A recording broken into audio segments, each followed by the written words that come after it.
Good morning. It's Thursday, March 12th. I'm Miriam Bosiljevets. Prime Minister Mark Carney is expected in Yellowknife today to announce a new plan to defend and transform Canada's northern and Arctic region.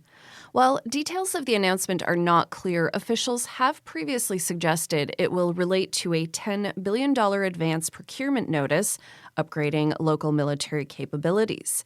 Then the Prime Minister heads to Norway to observe NATO's cold response exercises, which features 14 NATO member countries. He will also meet with Nordic leaders to discuss trade and Arctic security before heading to the UK to discuss the situation in the Middle East with Prime Minister Keir Starmer.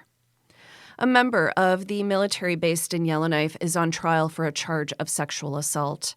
Adam Bashara is accused of sexually assaulting a woman while she was unconscious at his military housing unit in February 2025.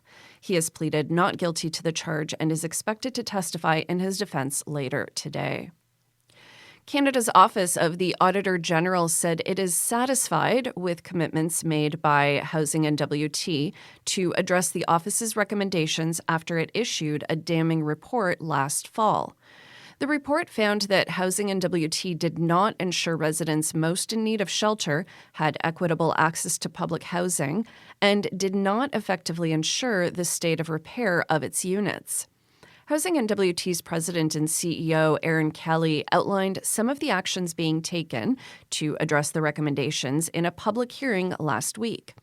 In the hearing, Senior Assistant Auditor General Paul-Annie Pierre said that although some of the concerns raised in the most recent report had occurred in past audits, she was satisfied with the commitments and timelines outlined by Housing NWT.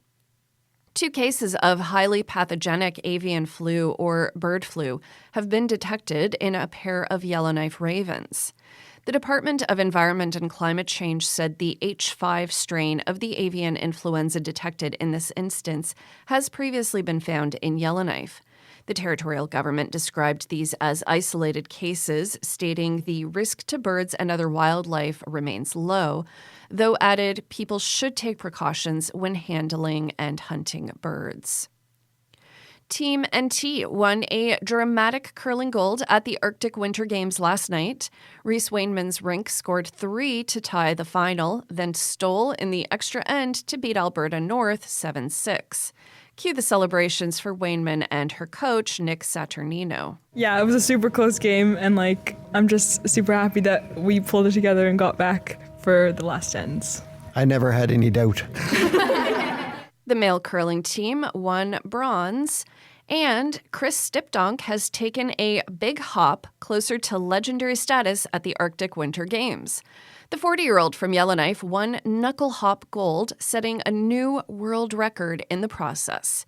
He hopped on his knuckles and toes in a push-up position for 217 feet. He beat his old world record by 11 feet and broke the Arctic Winter Games record set in 1988, which he said meant even more. You can get the world record at just about any sanctioned event, but the Arctic Winter Games only come around every 2 years. And you're one try on that day and nail it. And there have been more days, more times that I've not gotten it than I have. I got it today. Other Team NT golds on Wednesday came in hand games and wrestling. You can watch video clips from the Arctic Winter Games on CabinRadio.ca.